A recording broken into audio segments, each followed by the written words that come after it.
Thanks very much, Mr. Chairman. I'd like to take the time that we have here to raise an unrelated issue. You can relax. Thank you. We, as a committee, considered the nomination of an individual named Emil Bovy to go on to the Third Circuit Court of Appeals.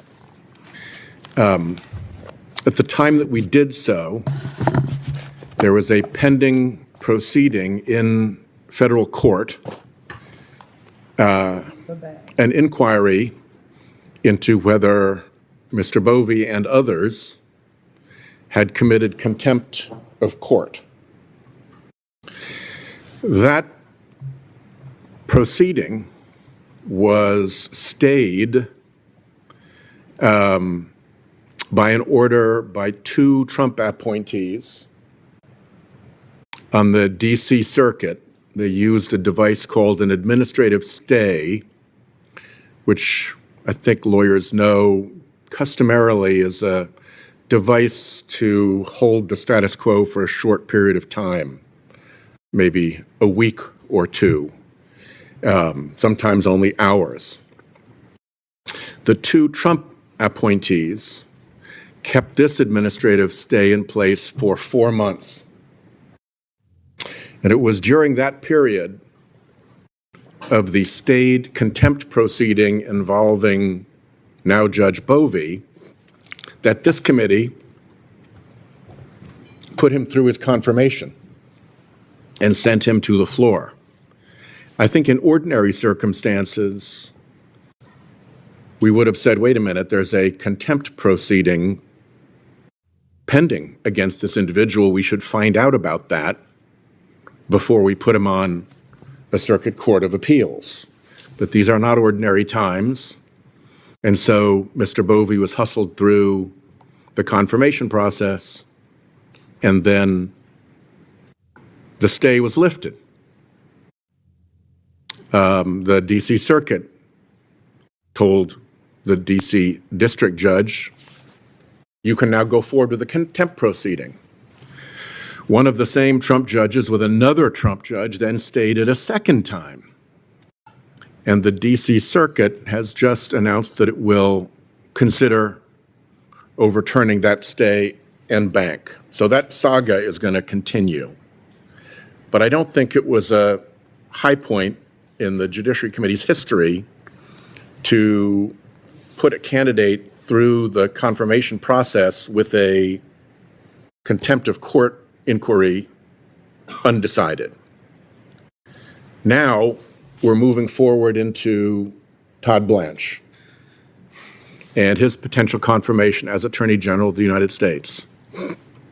Well, right now, there is a judicial proceeding pending in Florida regarding whether Blanche and other Confederates committed fraud upon the court in that federal district court. Just as a brief aside, fraud upon the court is about as bad as it gets for a legal officer. You can be sanctioned and disciplined for misconduct, for acting out in court, various things. You can go to being held in contempt of court, which is pretty darned serious. But fraud on the court stands apart as an allegation. My view is that this is the first time that the Department of Justice, certainly any senior officials in the Department of Justice, have ever been accused of committing fraud on a federal court. And that matter is pending down in Florida.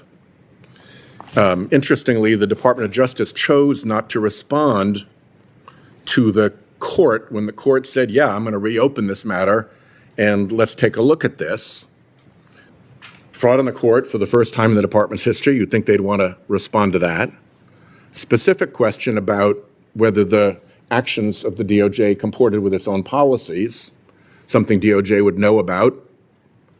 And then what about a defense memo offered by the client, the Internal Revenue Service, again, something the DOJ would know about. And the gravamen of the issue is collusion, which takes two people. on both sides of the case. So only the lawyers for Trump, his personal lawyers, answered. Despite all of those apparent invitations from the judge, the DOJ didn't answer. So we have no sense yet of what's going on. Looks like Judge Williams is going to continue that investigation. But I just think, bad as it was, to confirm a nominee to a Circuit Court of Appeals while a contempt of court inquiry was pending against that exact individual, it would be just as bad, if not worse, to go forward with Blanche's confirmation while a fraud on the court inquiry is pending against him. We have asked for documents related to that first episode, and I am asking again because we don't get a response out of the Department of Justice when we ask for documents. And I hope that we can look into this adequately to be prepared for questioning when we end up going forward. But we're in a pretty terrific position to require answers from the Department of Justice by simply saying, look, we're not going forward until we understand what the heck happened here. And if you're not answering to a federal court, well, you ought to consider answering to us as we deal with your confirmation proceedings. So I've gone a minute over my time, and it's not, again, not relevant to the candidate before us, but I did want to have a chance to make this point publicly because we're going to have to address this, and now would be a good time. Thank you very much, Chairman. Thank you. I'd like to take my time this morning to suggest that combining our oversight hearing of the Department of Justice with the nominations hearing for Acting Attorney General Blanche would be a grave mistake for the committee. I don't believe we did that with Attorney General Garland, and I think the record of the Department of Justice under Todd Blanche lends itself to very vigorous oversight. Oversight which we have been denied because when we ask questions, we get scripted litanies of insult and quarrel rather than actual answers to our questions. When we ask for documents and records in writing, we get nothing. We are reduced to filing FOIA requests that are then not even complied with as FOIA requests. So the oversight function of this committee is really, I think, being systematically disabled. That's particularly significant when you have Attorney General Bondi saying that it was Todd Blanche who was responsible for the Epstein files disaster, the releases of private information and images of victims, the cover-up of documents that named Donald Trump, and just the general incompetence of the whole wretched mess. I don't think that it would be a good idea for this committee to be complicit in covering up the cover-up of the Epstein files. Move on to the slush fund, which a great number of my Republican colleagues have expressed real reservations about, with its attachment of a tax amnesty deal for Trump, the Trump family, and the Trump businesses.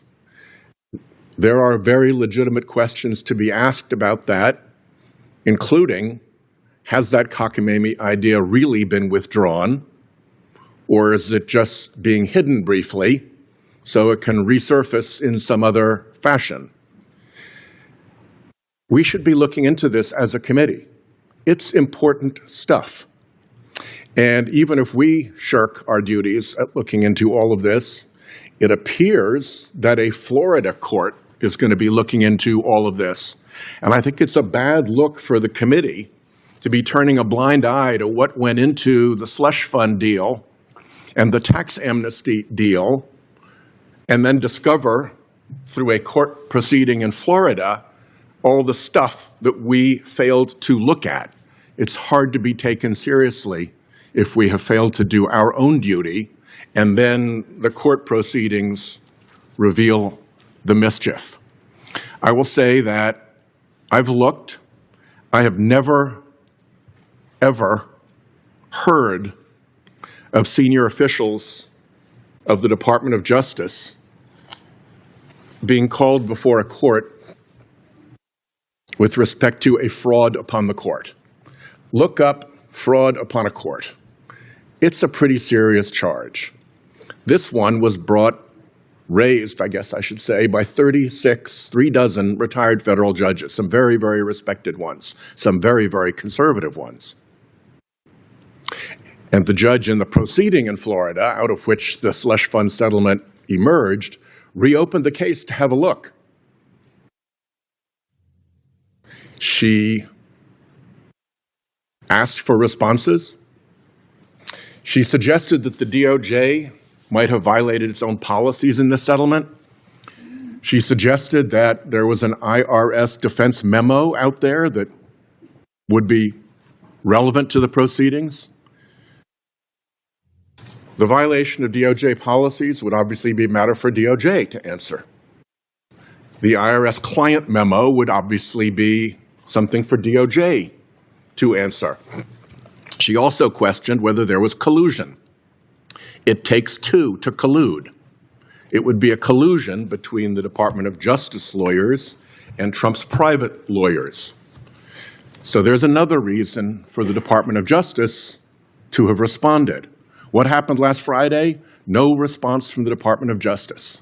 First ever accusation of senior level Department of Justice people of fraud upon the court with an invitation to rebut the allegations, an invitation specific to Department of Justice conduct, and they duck. So that is going to continue. The 3 dozen judges have their answer this Friday, and then the court will go forward.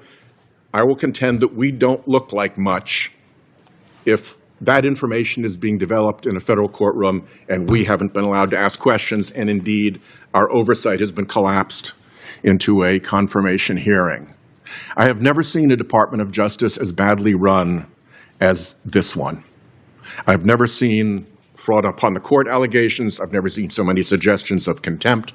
I've never seen so many no true bills. I've never seen so many cases thrown out.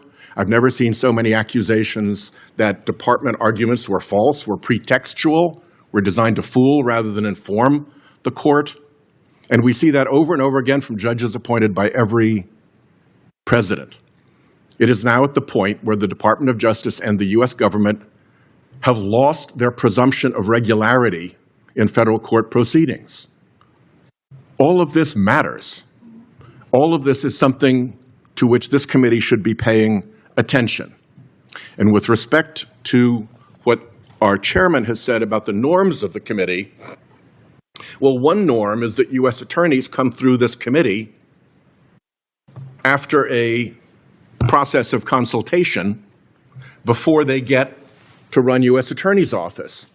Over and over again, we see these slippery deals where acting U.S. attorneys are appointed, and then the first assistant is fired, and when the time runs out on the acting U.S. attorney, they slip back into the first attorney position and leave a vacancy. It's an obvious scam to get around this committee's norms. And we have put up with this. It didn't happen once, it didn't happen twice, it has happened over and over and over and over again. And on top of that, we've seen U.S. attorneys called out for misconduct over and over and over again. None of this is normal. None of this is normal. And the fact that this committee won't look into it, I think, is a shame. And I think if we try to be complicit in failing in our duty to look into this by combining the Blanche nomination hearing with the Department of Justice oversight hearing, we will have made a very, very grave mistake. Thank you, Chairman. Thank you very much, Chairman.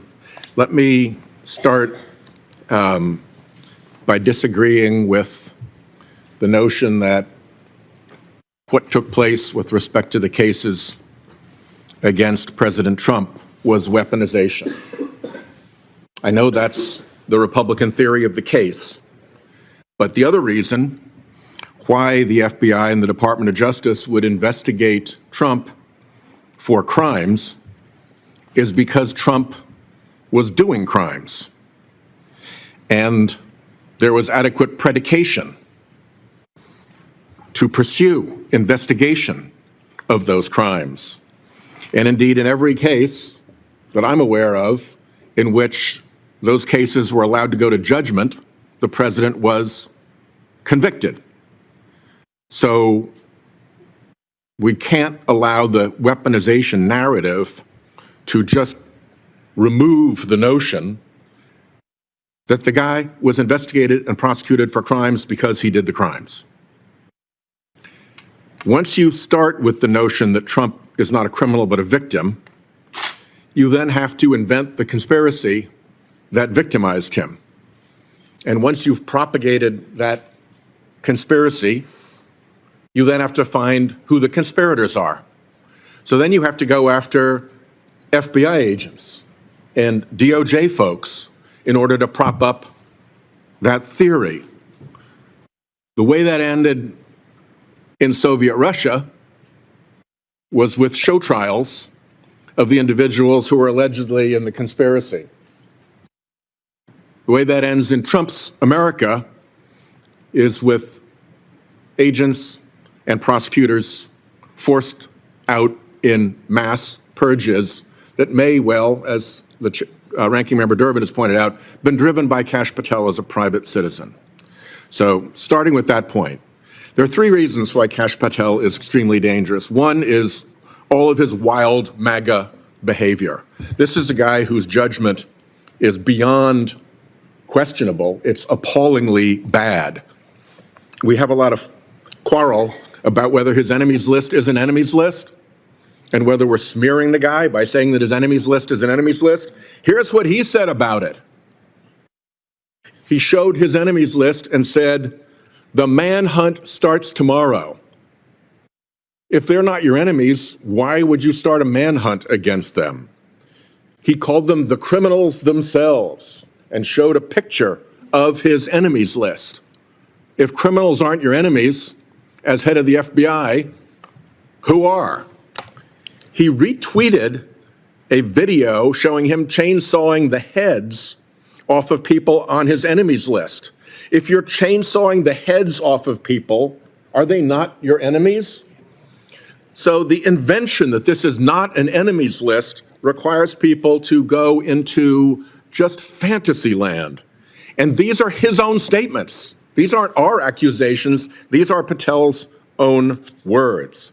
Going after people in the media, impeaching judges who disagree with us, shutting down the FBI Hoover building, on and on and on. This guy is a flagrant extremist with appallingly bad judgment. Second point, we don't know enough about this mischief yet. There are real open questions. We've never in this committee had a person come for a serious senior law enforcement position who had testified in a grand jury criminal matter, and we don't know what he testified about. He's entitled to tell us. That's basic grand jury Rule 6E law.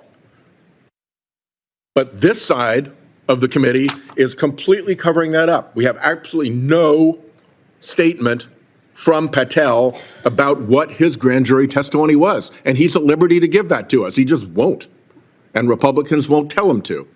So he gets away with it. He pled the fifth.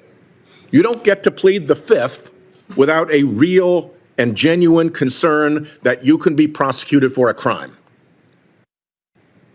What crime?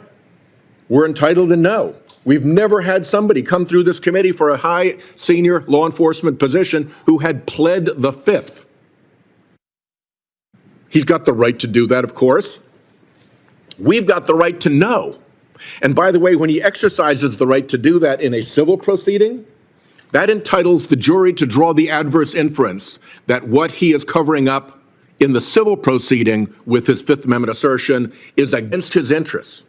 A judge will instruct a jury about that adverse interest. And we're not supposed to draw an adverse interest in this committee when we're not told about his Fifth Amendment assertion. There's all this weird stuff that's come up since about investments in Chinese companies in the Cayman Islands vesting while he will be FBI director. If the guy is supposed to be investigating Chinese intrusion into our intelligence faculties, if we're trying to investigate Chinese fentanyl trafficking into our country, why do we want an FBI director who is somewhere between $1 and $5 million into a Chinese company through a Cayman Islands shell? And then there are the Russia connections. I'll get to those at the end. We don't have to, where everybody's fond of saying these are Democratic smears. Actually, go to the Trump appointees who worked with this guy.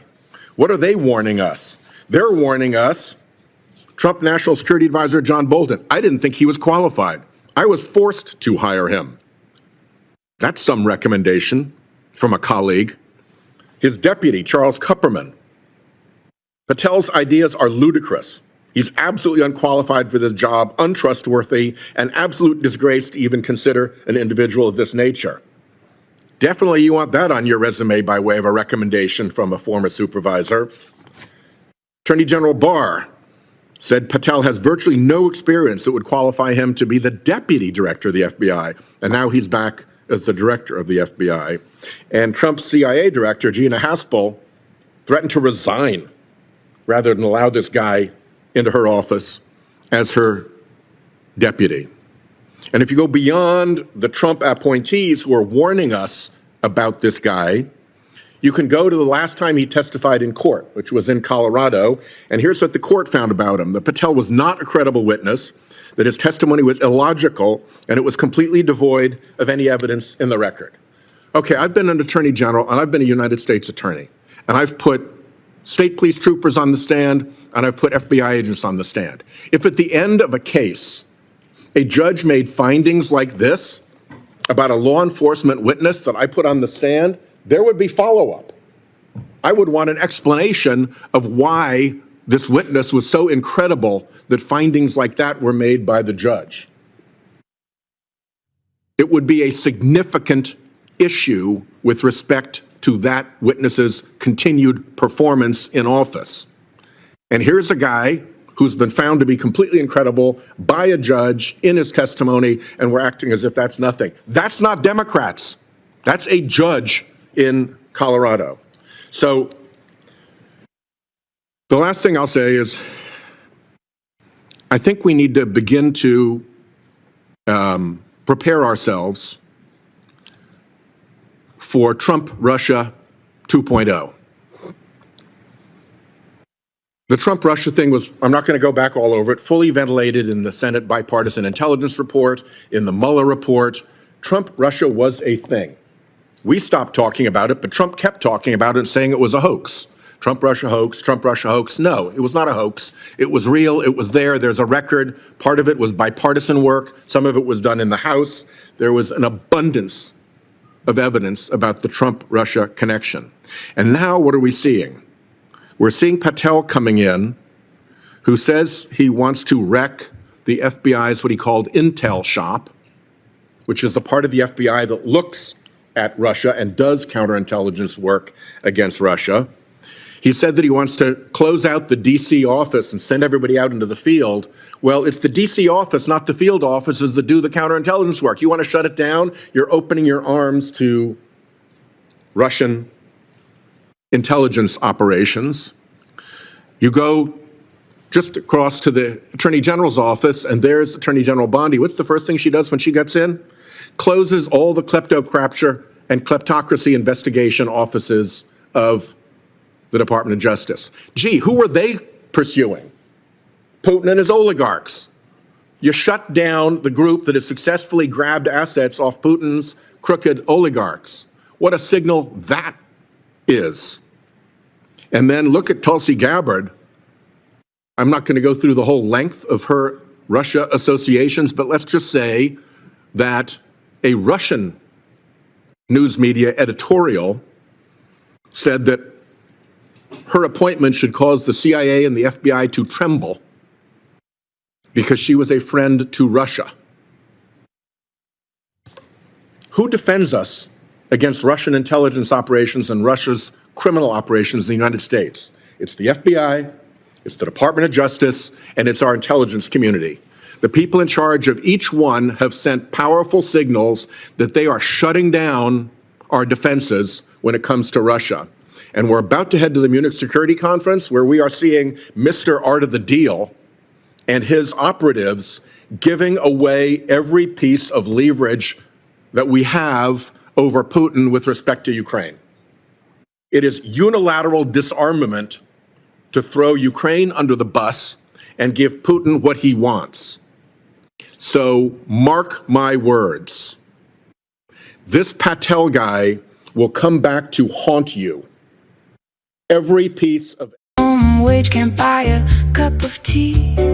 Golden toilets, paper thin walls. Listen closely, you can hear the silence call. It's a concrete jungle with a velvet glove, a place where nobody falls in love. I saw a prince talking to a king. They were counting their money and everything. Outside the fence there's a woman in a tent. She's Mar-a-Lago, land of the free, where the minimum wage can't buy a cup of tea. Golden toilets, paper thin walls. Listen closely, you can hear the silence call. It's a concrete jungle with a velvet glove, a place where nobody falls in love. evidence shows that, and it is not Democrat evidence. It's his own words, it's his own colleagues, and it's judges evaluating his credibility. And Trump Russia is going to come roaring back if it's not already back. We should be on our guard about this nominee, and we should be on our guard about Trump Russia. Thank you, Chairman. Mr. Krakowski, Mr. Brewer. Thank you, Mr. Castor. On behalf of Lanny Brewer and myself, we do have some preliminary remarks that we would like to make. Mr. Smith is committed to providing information to this committee about the work of the Special Counsel's Office, while following all laws and rules restricting a former prosecutor's ability to disclose certain information. To that end, we appreciate the committee's assistance in working with the Department of Justice to provide Mr. Smith with authorization and clarification on the parameters around Mr. Smith's testimony today. Of course, some restrictions remain on Mr. Smith's testimony, two of which I would like to highlight before we begin. First, as the committee is aware, in its letter of December 11th, 2025, the Justice Department admonished Mr. Smith that he is not authorized to divulge information that is prohibited by law or court, including that which is subject to Federal Rule of Criminal Procedure 6E. It is our understanding from communications with the committee and the Justice Department that DOJ is interpreting a matter under Rule 6E to be limited to the inner workings of the grand jury. On a call with committee staff and with the Department of Justice on December 11th to discuss the scope and application of grand jury secrecy requirements, Assistant Attorney General Patrick Davis agreed with Mr. Castor's statement that based on DOJ's authorization letter and its interpretation of Rule 6E, it would be virtually impossible for DOJ to prosecute Mr. Smith for violating grand jury secrecy restrictions. Second, according to the Justice Department, discussion of Volume 2 of the Special Counsel's report and any information or conclusions in Volume 2 or in drafts thereof is specifically prohibited by Judge Cannon's January 21st, 2025 order. This morning, just over an hour ago, the Department of Justice sent us an email affirming its view that Judge Cannon's order applies to Mr. Smith and that it precludes him from disclosing any non-public information that may be contained in Volume 2 including but not limited to interview transcripts, search warrant materials, business records, toll records, video footage, records obtained by grand jury subpoenas, attorney-client communications, and potential Rule 404B evidence. This restriction significantly limits Mr. Smith's ability to discuss the classified documents case. Nevertheless, Mr. Smith is committed to doing his best to answering questions consistent with the department's guidance. And I ask that that email from the Department of Justice that was sent earlier this morning be made part of the record. That'll be Exhibit 5. Thank you. I also want to clarify that the email from the Department of Justice says that Mr. Smith can disclose information in answering questions where that information is in the public record and has been made publicly available through authorized means. And I want to specifically cite that language because yesterday the Department of Justice disclosed to Senator Grassley some emails related to the execution of the search warrant at Mar-a-Lago. I anticipate that those emails may be used during today's deposition and that Mr. Smith may be asked questions about that search warrant and the probable cause supporting the search warrant that was signed by a judge in the Southern District of Florida. And I just want to confirm our understanding that because those emails were released by the Department of Justice to Chairman Grassley, everyone here has a mutual understanding that those emails were made publicly available through authorized means. And we would concur with that. In our discussion with the Justice Department, and it was in the context of the member toll records subpoenas, they indicated that documents that are in the public realm are fair game for discussion and don't apply to the 6E prohibition, the disclosure of 6E material. And we would further acknowledge that if Senator Grassley posted these materials on his official website, that is an authorized release. I mean, these are materials that were produced to the House and the Senate, and if Senator Grassley posted them publicly, they are certainly part of the public record. Thank you, Mr. Castor. We are in agreement. Mr. Castor, can I just note one thing for the record, that counsel for the minority have not been involved in any of the discussions that Mr. Koski just discussed between the Judiciary Committee and Department of Justice. I just want to make that clear for the record. All right, noted. Thank you. My understanding is that if, for whatever reason, the questions today move into an area that we believe Mr. Smith cannot answer because of some legal restriction, we have reached an agreement with the committee staff that we will raise our concern in the moment to see if we can navigate around the restrictions. And if we are unable, we will move on to another topic and then revisit that issue during a break or at the end of the day. Yes. Just to augment what my partner said, we had proposed to the Department of Justice that it have a lawyer here present today, so that if any issue came up, we could immediately resolve it, because Mr. Smith is committed to answering every question he can lawfully.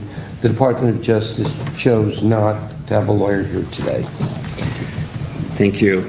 Finally, I feel compelled to make an observation about the risks of participating in this deposition. The most powerful person in the world has said that Mr. Smith should be in jail because of his work as special counsel. Not because Jack did anything wrong, but because he had the audacity to follow the facts and the law and apply them to that powerful person. And through its actions, this Justice Department has demonstrated its eagerness to follow President Trump's orders, despite the facts and the law. Yesterday, the President's Chief of Staff is reported to have confirmed in interviews that the President is indeed pursuing criminal prosecutions against his perceived adversaries as part of a retribution campaign. In the face of those threats, Mr. Smith appears today undaunted, comforted by the knowledge that not only did he do nothing wrong, he conducted his work as special counsel with integrity, impartiality, and an uncompromising commitment to the rule of law. If the committee will allow, Mr. Smith has some remarks that he would like to share.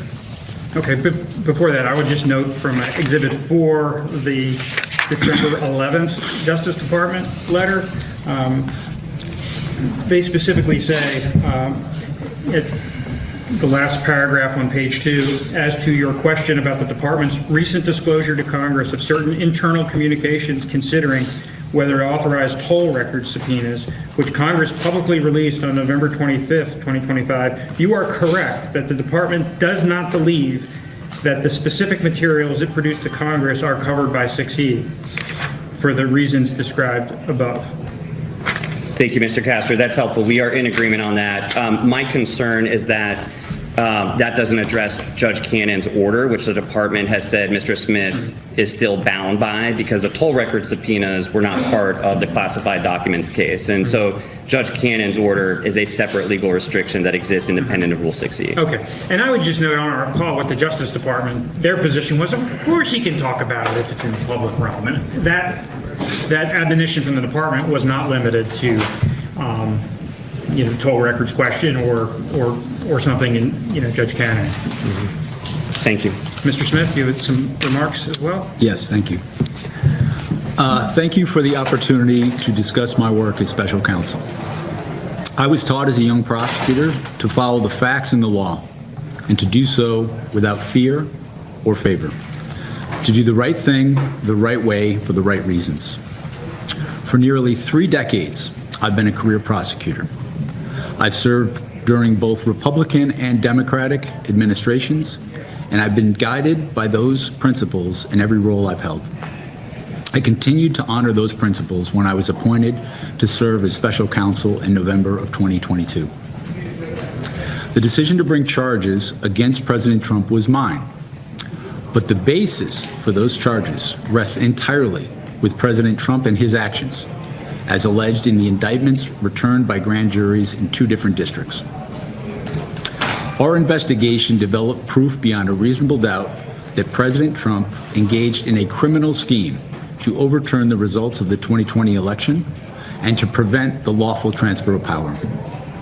Our investigation also developed powerful evidence that showed that President Trump willfully retained highly classified documents after he left office in January of 2021, storing them at his social club, including in a ballroom and a bathroom. He then repeatedly tried to obstruct justice to conceal his continued retention of those documents. I remain grateful for the counsel, judgment, and advice of my team as I executed my responsibilities. I am both saddened and angered that President Trump has sought revenge against career prosecutors, FBI agents, and support staff simply for doing their jobs and for having worked on those cases. These dedicated public servants are the best of us, and they have been wrongly vilified and improperly dismissed from their jobs. I made my decisions in the investigation without regard to President Trump's political association, activities, beliefs, or candidacy in the 2024 presidential election. We took our actions based on the facts and the law, the very lessons I learned early in my career as a prosecutor. We followed Justice Department policies and observed legal requirements. The timing and speed of our work reflects the strength of the evidence and our confidence that we would have secured convictions at trial. If asked whether to prosecute a former president based on the same facts today, I would do so regardless of whether that president was a Republican or a Democrat. Recent narratives about my team's work are false and misleading, including stories about our collection of toll records. Toll records were sought for historical telephone routing information, collected after calls had taken place, identifying the incoming and outgoing call numbers, the time of the calls and their duration. Toll records do not include the content of calls. Those records were lawfully subpoenaed and were relevant to complete a comprehensive investigation. January 6th was an attack on the structure of our democracy in which over 140 heroic law enforcement officers were assaulted. Over 160 individuals later pled guilty to assaulting police that day. Exploiting that violence, President Trump and his associates tried to call members of Congress in furtherance of their criminal scheme, urging them to further delay certification of the 2020 election. I did not choose those members. President Trump did. I hope that my testimony today serves to correct these mischaracterizations about my work